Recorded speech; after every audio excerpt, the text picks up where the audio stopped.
Bonjour à tous. Écoutez, on est reparti pour aujourd'hui pour avoir un nouveau webinaire sur le CMS d'HubSpot. Alors, c'est un sujet qui nous tient pas mal à cœur chez Marketing. On a développé pas mal de sites en COS cette année, en 2019. C'est devenu un vrai produit dans notre portfolio. Et on s'est dit que ce serait quand même vraiment sympa d'en parler durant le webinaire. Et pour ce faire, je suis aujourd'hui accompagné de Théodore qui est un de nos développeurs et qui manage une équipe de développement qui fait à 90% quasiment aujourd'hui du CMS HubSpot, donc à savoir des landing pages, à savoir des emails, des pages web, dans l'écosystème du coup HubSpot que vous connaissez certainement pour la partie marketing automation, pas forcément pour la partie CMS, même si c'est quelque chose qui est en train de devenir un produit sérieux. Donc l'idée c'est d'en parler aujourd'hui ensemble, juste pour resituer du coup l'enjeu de ce webinaire-là et puis aussi nous présenter rapidement. Marketing, on existe nous depuis, pour ceux qui ne nous connaissent pas, depuis maintenant, on rentre là dans notre 7e, 8e année et on a un positionnement un peu particulier qui est à mi-chemin entre le conseil, l'intégration et le métier d'agence. On est une quarantaine de personnes à Paris 9. Nos clients sont principalement des sociétés B2B, des éditeurs de logiciels, des startups, des industriels et des entreprises du monde du service, même si on va aussi travailler dans la santé, dans l'agriculture et dans des secteurs assez variés, en apportant une vision de digitalisation du marketing et des ventes, principalement dans des logiques de productivité et de performance. Et pour ce faire, du coup, on utilise beaucoup d'outils différents. On a travaillé pas mal dans Salesforce, dans Eloqua, on a eu quelques clients aussi dans Acton et dans Marketo. La solution aujourd'hui qui vraiment se démarque, c'est en termes de volume chez nous et HubSpot, qui propose un CRM, un CMS, un outil de marketing automation, un outil de service client, finalement tout ce qu'il faut pour générer de la croissance et de l'automatisation. Et on va en parler un petit peu aujourd'hui. Marketing, c'est plus de 250 clients déployés aujourd'hui, de toute taille. On va avoir des grands comptes comme Total, Sodexo par exemple, et puis des startups pour lesquelles on a aujourd'hui mis en place des stratégies, des campagnes, des sites internet, des outils de lead gen, etc., etc. Et aujourd'hui, ce qui va nous intéresser plus particulièrement, c'est aujourd'hui des sites internet. On en fait 2 à 4 par mois, tous les mois, depuis maintenant un sacré moment. Et on a accumulé pas mal d'expérience. C'est aussi un produit qu'on a vu vivre. À l'époque, c'est vrai que le multilangue était compliqué à gérer, le développement était compliqué à gérer, certains navigateurs étaient compliqués à gérer. Aujourd'hui, on commence à avoir accès à pas mal de fonctionnalités. C'est pas prêt de s'arrêter. 2020 s'annonce comme étant aussi un grand virage pour le CMS chez HubSpot, qui devient un vrai produit et qui va certainement même devenir une suite chez HubSpot. Et qui va se rapprocher du positionnement de CMS très professionnel, type SideTrade, type O3. On va aller vers ce type d'organisation-là. Et pour résumer du coup sur Marketing, aujourd'hui ce qu'on apporte à nos clients, c'est de la technologie. Donc c'est de leur permettre du coup d'absorber, d'adopter de nouveaux outils, mais aussi de les interfacer avec l'existant chez eux, s'ils ont déjà un CRM, s'ils ont déjà un ERP, s'ils ont déjà des applications métiers, donc comment on crée une stack technologique qui est cohérente. On leur apporte des équipes, évidemment, c'est quand même notre métier, on a un métier d'humain. Et on est aussi là pour accompagner la montée en compétence des équipes côté client, parce que ça, c'est aussi aujourd'hui un facteur clé de succès des projets, c'est la capacité à nos équipes et les nôtres à interagir efficacement. Et puis, un point qui est aujourd'hui important, c'est que faire de l'automatisation, faire du scale, traiter de la personnalisation, traiter du multi-persona, ça va créer de la complexité, et la complexité, on la gère avec de la documentation et du process. Et quand on a dit ça, on a déjà beaucoup parlé, et l'enjeu pour nous aujourd'hui, quand on va parler de site internet et ce qui est l'enjeu le sujet de ce webinaire d'aujourd'hui, c'est vraiment de replacer aussi le site internet dans un écosystème.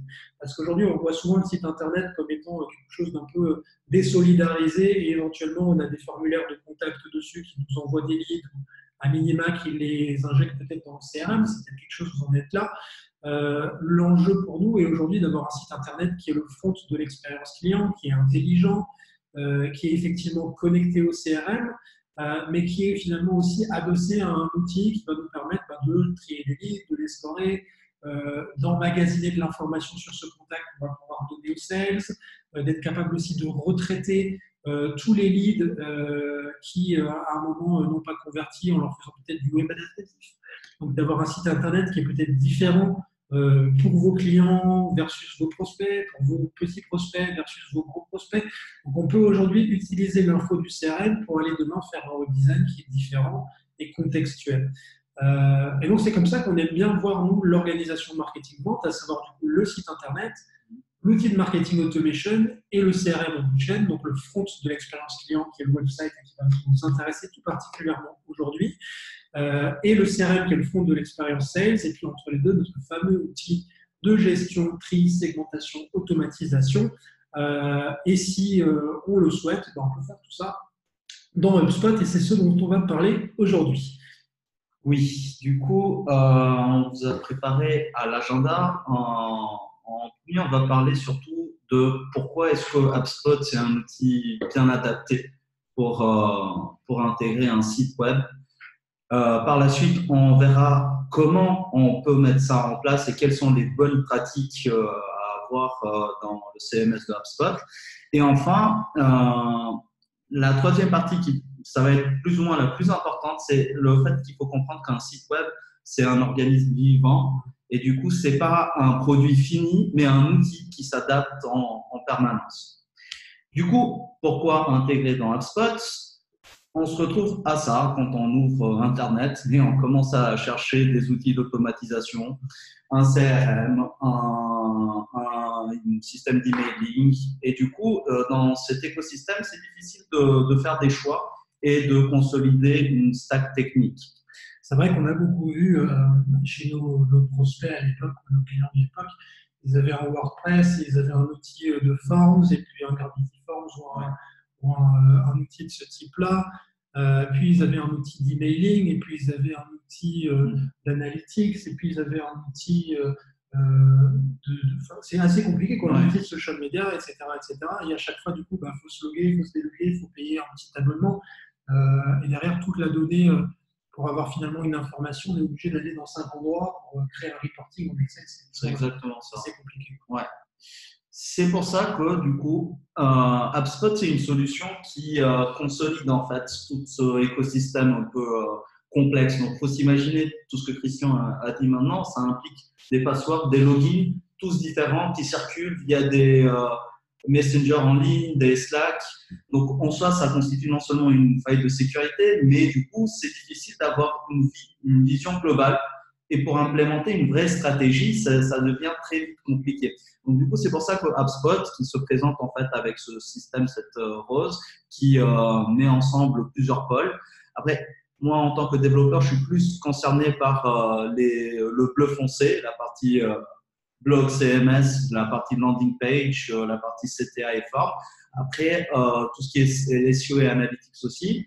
Et du coup, HubSpot consolide ça avec les autres outils qu'ils proposent, en l'occurrence tous les outils de sales, de marketing. L'avantage qu'on y a effectivement étant peut-être que tout soit logué au même endroit, ça fait dire un seul accès, mais aussi finalement que l'information qui est disponible au service client, au CRM, au marketing puisse être utilisée pour le website, l'information qu'on récupère via le website puisse nous servir à ajuster notre stratégie marketing, puisse nous aider aussi demain à informer les commerciaux, et finalement qu'on ait quelque chose de scalable, d'auto-alimenté et d'efficace pour gérer le business avec HubSpot.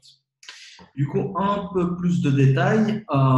Pourquoi et qu'est-ce qu'on a dans HubSpot? On a au website, du coup, HubSpot il nous propose un hosting, donc on n'a plus la main sur les serveurs. Ne plus avoir la main sur les serveurs, c'est pas nécessairement un souci parce que ça implique que HubSpot gère tout ça et c'est inclus dans leur tarification. Ça ajoute aussi une couche de sécurité. Il propose un CMS avec une interface en drag and drop. Par la suite, il y a toute la partie optimisation analytics. Le blog, les landing pages, toute la partie sécurité et les firewalls viennent directement avec le CMS et la solution. De même, la partie SEO Analytics, très important, HubSpot ne va pas vous laisser faire quelque chose qui n'est pas SEO compliant. On ne pourra jamais publier quelque chose qui n'a pas le minimum pour qu'il soit SEO compliant. C'est un CMS en SaaS. Absolument, c'est ça. Du coup, quand on fait la somme, ben, on se retrouve souvent avec des clients qui nous disent oui, mais ça reste un peu cher comme solution. C'est 280 € par mois, hein, le CMS aujourd'hui. Ah bon? Bon, au bout du compte, c'est pas si cher que ça, hein. C'est parce que C'est 280 € par mois, donc ça vient souvent s'ajouter après aux autres produits, ouais, effectivement CRM marketing, et là, effectivement, on rentre dans un budget. Et c'est vrai que quand on prend le CMS, on dit souvent bah, WordPress, c'est gratuit, donc 280 € par mois versus gratuit, bah, c'est cher.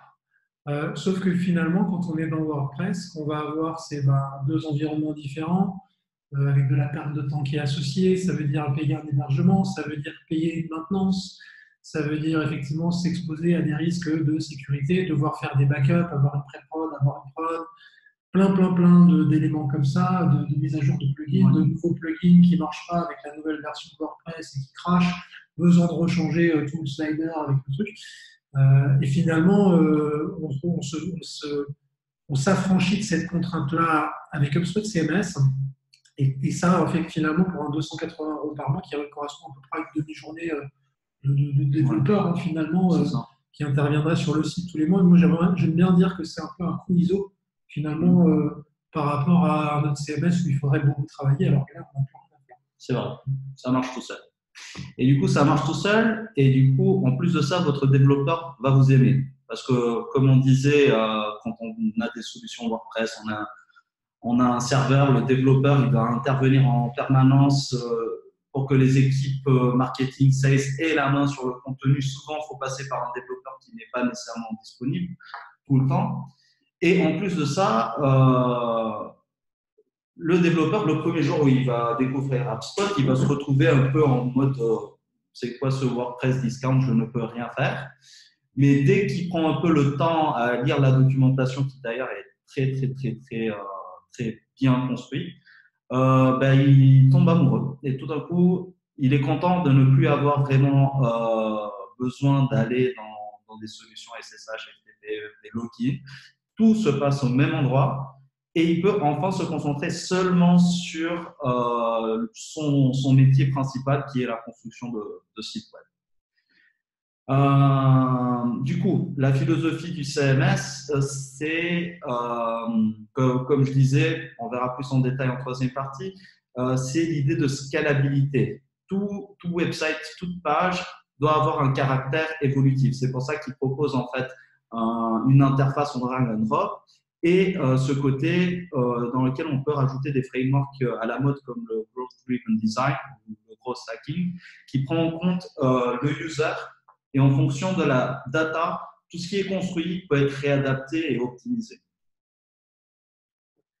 Du coup, on arrive à la question principale, comment on intègre dans HubSpot le postulat de départ est toujours faut faire simple. Attention, quand je dis simple, ça n'implique pas simpliste. Et du coup, tout système, si on parle d'une base simple et en fonction des itérations et de ce qui se passe du comportement de l'utilisateur, on le réadapte. C'est plus facile de rajouter de la complexité qu'à quelque chose qui est d'emblée complexe. Ça semble logique, mais souvent, on a tendance à vouloir tout faire en mettant beaucoup de détails qui, au bout du compte, n'aboutissent pas à des résultats très… Ouais, parce que finalement, l'idée, enfin, ce qu'on voit sur beaucoup de sites internet qui sont un petit peu vieillissants, c'est qu'il y avait une grande mode de faire des menus avec des triples sous-pages. Ouais. Et on se retrouvait facilement avec des sites qui avaient 60, 80, 100 pages différentes. Et finalement, des pages qui ne sont pas souvent lues, des pages qui ne sont pas souvent très accessibles, pas très intéressantes, qui sont un peu lourdes à maintenir. Dès qu'on fait une mise à jour, dès qu'on veut traduire, tout ça, c'est assez lourd. Et on va de plus en plus vers des sites qui ne sont pas pauvres en contenu, hein, attention, mais qui sont un peu plus lean en termes d'arborescence et qui vont du coup déporter du contenu informatif dans du blog, qui vont déporter du contenu dans des choses téléchargeables, qui vont déporter du contenu dans des centres de ressources, dans des cas clients, mais avec une UX qui permet derrière de naviguer assez facilement à travers toute cette information-là, plutôt que des vraies webpages à chaque fois. Et puis l'idée, effectivement, de faire simple au début, c'est de lancer peut-être un site qui a 6, 8, 10 pages, et en fonction de l'information qu'on a, du succès des pages, des analytiques, des trafics, d'être capable de se dire, bah, tiens, cette page-là, elle marche bien, je vais la dupliquer sur une autre thématique, ou je vais l'ajuster pour qu'elle marche mieux. Plutôt que de partir directement avec 50 pages et avec la sensation ou avec euh, le, le feeling que sûrement c'est quelque chose que les gens ont envie de lire. Donc le fait on essaie de plutôt se reposer sur la data et de commencer petit et puis de venir rajouter des choses par la suite. Ça permet d'aller plus vite et ça coûte généralement moins cher. Voilà.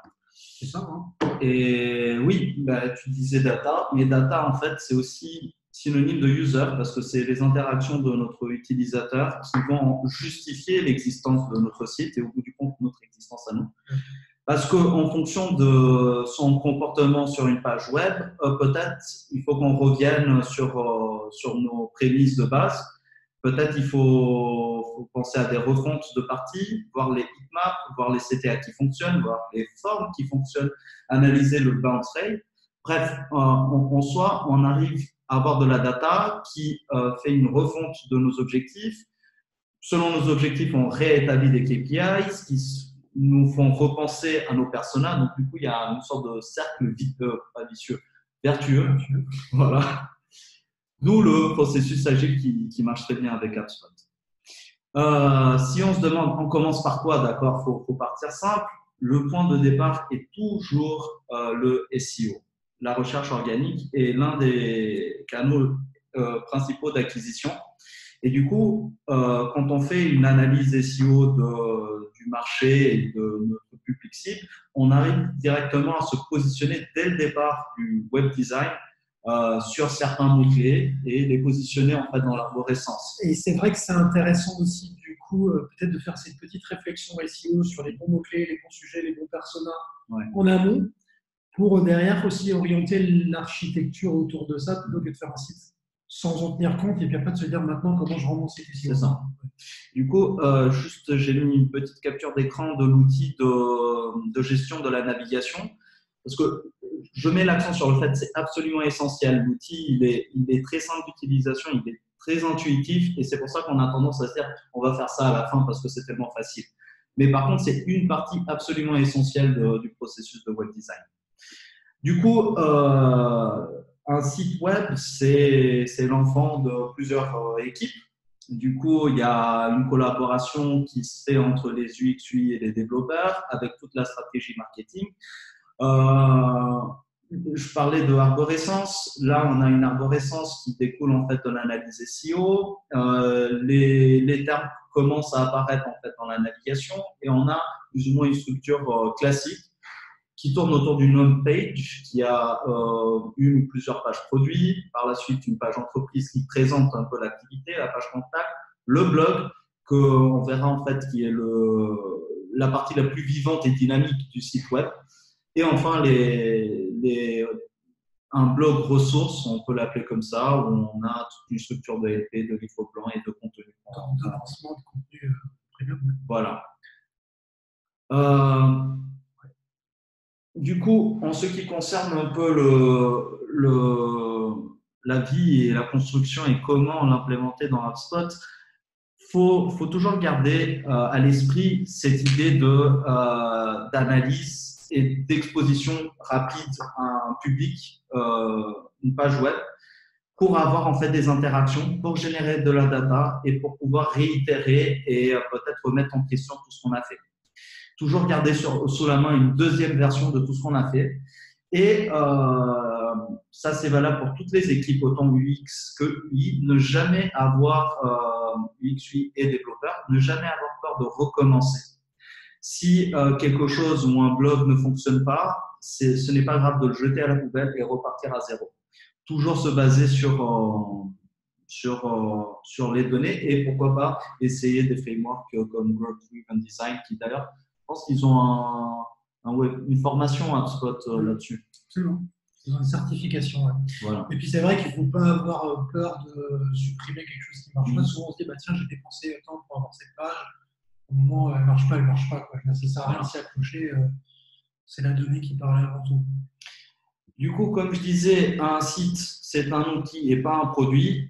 C'est quelque chose de vivant qui s'adapte en fonction de votre utilisateur. Du coup, jusqu'à maintenant, on a parlé de un peu la démarche classique du cahier des charges, la création UX/UI, l'intégration, la partie de recettage. Mais en parallèle de ce cheminement, il y a aussi toute une réflexion, un plan tactique, une stratégie marketing qui anticipe la vie finale du website. Il y aura des publications d'articles de blog, des campagnes, des LP, des thank you. Et tout ça, faut le garder à l'esprit et il faut savoir en fait que toute la partie cahier des charges jusqu'à recettage est là seulement pour justifier cette réflexion de base. C'est souvent d'ailleurs, je trouve, pour voir beaucoup de projets, c'est souvent la gestion de projet qui fait aussi un peu le succès du projet en lui-même, dans le sens où c'est quelque chose qui est parfois pas suffisamment provisionné du côté d'un client, qui est par exemple en disant tiens, moi je vais faire ma gestion de projet moi-même, et je veux finalement que l'expertise que j'ai pas, à savoir la création et le développement. Mais vu qu'on est quand même sur un sujet qui fait appel à beaucoup de monde, parce que là-dedans on a quoi? On a du SEO, on a de la stratégie autour des personas, on a de la direction marketing, on a éventuellement de la direction générale, on a des designers, des UX, des UI. Il y a vite pas mal de monde qui peut s'affairer autour de ça. Et du coup, si on n'est pas hyper millimétré, hyper organisé, et là c'est quand même un peu simpliste ton schéma, puisque finalement on va se retrouver avec ce schéma-là pour chaque page. Exactement. Et sachant qu'il y a des pages qui sont en parallèle que d'autres, parfois le contenu il est déjà là, parfois il faut aussi le produire, parfois il y a la traduction, parfois il y a les développements spécifiques, parfois il y a… Et c'est que là, du coup, on a presque besoin, nous c'est bien, moi j'aime bien dire qu'il y a une journée de gestion de projet par semaine de projet. Et parce que c'est du coup quelque chose qu'il faut vraiment avoir en tête, c'est que si on veut faire un site en 4, 6, 8 semaines, ce qu'on fait habituellement chez nous, c'est vrai qu'on a besoin d'avoir une vraie gestion de projet et quelqu'un qui sait coordonner, mettre des red flags, trouver les problèmes, trouver les gens, trouver les ressources, anticiper aussi les choses pour qu'on arrive finalement pas avec des surprises de tiens, on a vachement réfléchi, on a bossé depuis 3 semaines et maintenant il nous faut tous les contenus. Donc l'idée c'est aussi d'anticiper un maximum de choses pour que derrière ce soit fluide et qu'on ait un go live le plus rapidement possible pour rentabiliser aussi cette démarche. Du coup, comme je disais, HubSpot, il ne vous laisse rien faire sans une couche d'optimisation SEO. Je parle du blog là parce que, comme je disais, c'est la partie la plus dynamique qui vit le plus et l'un des tunnels principaux d'acquisition dans HubSpot. HubSpot propose directement une optimisation pour les supports mobiles et en plus de ça, il y a une couche de SEO très avancée qui s'appelle les microdata. Comme on a accès dans tout article à la structure HTML, on peut rajouter une deuxième couche de sémantique pour les robots de Google ou d'autres moteurs de recherche qui comprennent exactement ce qui se passe. Là, je cite l'exemple du film Avatar. Mais si on prend l'exemple, par exemple, si on parle d'une recette, les recettes de Bernard, par exemple, on peut rajouter un attribut qui spécifie en fait qu'il s'agit d'un livre de cuisine et pas d'un film qui s'appelle Les recettes de Bernard. C'est assez intéressant qu'on puisse avoir ça directement dans CMS. Par la suite, très important, et on revient comme d'habitude vers l'utilisateur, on peut faire ce qu'on appelle le smart content, ce qui implique qu'on peut personnaliser l'expérience utilisateur en fonction de son pays, du type d'appareil qu'il utilise. En fonction de c'est ma fonctionnalité préférée absolument. CMS, parce que aujourd'hui on sait faire du web adaptatif. Aujourd'hui vous pouvez faire des iframes dans WordPress avec un autre bloc selon l'IP ou le cookie effectivement du navigateur de visiteur. HubSpot, ça met ça dans les mains des marketeurs. Moi je trouve ça assez dingue, c'est d'ailleurs la possibilité de se dire alors pas pour toutes les pages parce que c'est quand même assez lourd, on ne va pas faire des pages spécifiques pour tout le monde. Mais si on a, par exemple, du B2B versus du B2C, si on a des clients versus des prospects, si on a, je sais pas, 2 grandes verticales différentes ou une offre un peu spécifique type marketplace avec de la demande et de l'offre, comment moi je personnalise mes landing pages ou mes pages avec peut-être une autre image, avec une autre accroche, avec une autre baseline, avec 2-3 points qui font que j'arrive à attraper mon visiteur et à le ramener là où j'ai envie de l'emmener. Et ça, c'est vraiment quelque chose qui est faisable sans compétences techniques. Et finalement, on passe d'une version default du website à tout le monde, du coup, à une version qui est smart et qui va parler du mieux possible aux différentes personnes qu'on va. Ça, c'est du coup top, top, top. Et en plus de ça, la partie landing page, même website page, propose en fait l'option, en plus du smart content, de faire un A/B testing qui implique deux versions différentes de la même page et du même contenu. Et en fonction des statistiques qui découlent, on choisit celle qui fonctionne le mieux. Et en plus, depuis Inbound 2019, il me semble, maintenant HubSpot il propose jusqu'à 5 variations de la même page, ce qui donne en fait une panoplie de choix assez importante quand on essaye en fait de s'adapter à notre cible. Petit bémol là-dessus, c'est qu'il faut quand même du volume de trafic. Parce que finalement, c'est comme les emails, des fois on voit en B2B surtout, et c'est quand même notre métier principalement, des gens qui vont faire de l'AB mail quand ils ont des segments de 100 personnes. C'est compliqué. Hein. Je veux dire, donc à un moment, il faut aussi voir le ratio renta effort. Et sur le web design, c'est important à un moment d'être aussi cohérent et d'identifier, d'estimer à grande maille, tiens, à combien de gens on parle, combien on a de gens dans nos bases, combien on a de visiteurs, pour savoir est-ce que ça vaut le coup finalement d'avoir une démarche spécifique ou de faire un run test sur ça, parce que sinon on va perdre du temps et de l'argent. Du coup, mais on peut le faire. Ouais, c'est ça. Nice. Next. Du coup, landing page, ça implique aussi thank you page.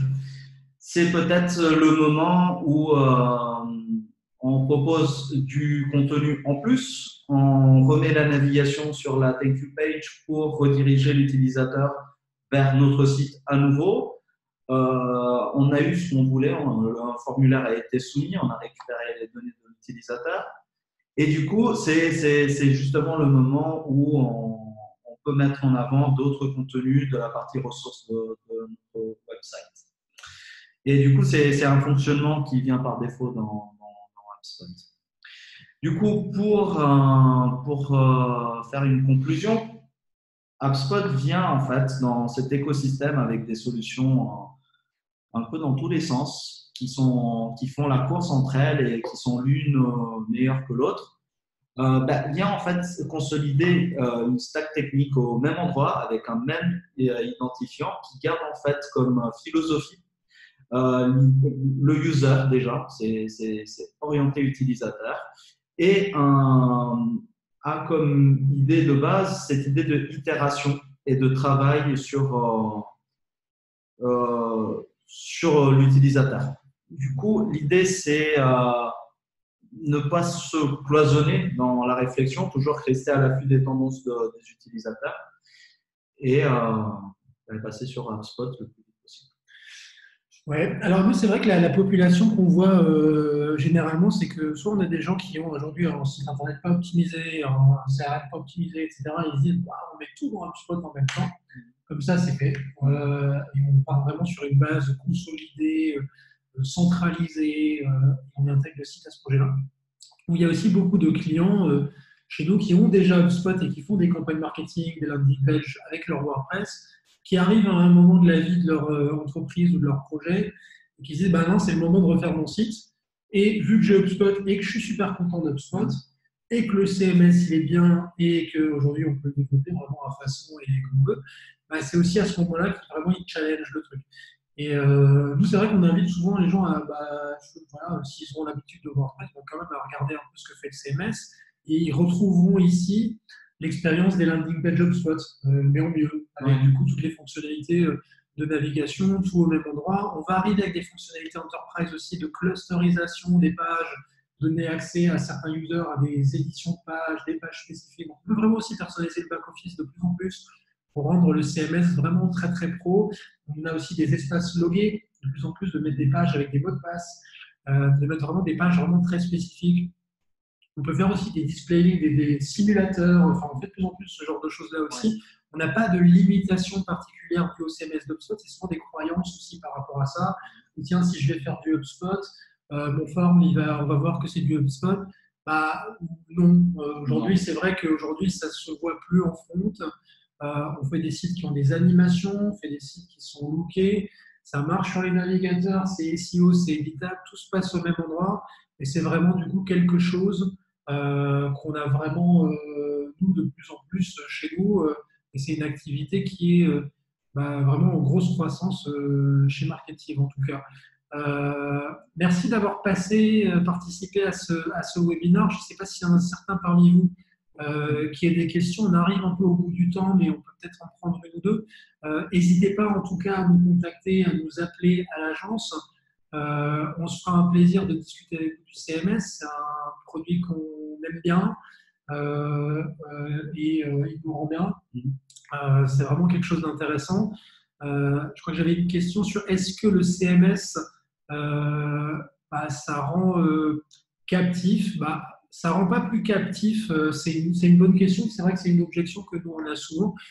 C'est comme si vous dites votre WordPress, au bout d'un moment, il faudra aussi, si vous voulez demain aller dans Drupal, il faudra aussi refaire votre site. Donc finalement, ça ne va pas être plus captif qu'un autre CMS. Après, il y a vraiment cet avantage-là de se dire aussi, comme quand vous allez prendre un CRM demain, c'est un peu la même problématique. Vous le prenez.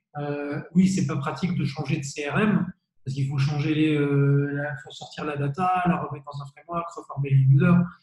C'est un peu pareil, mais bon, c'est pas plus captif pour moi qu'un autre outil.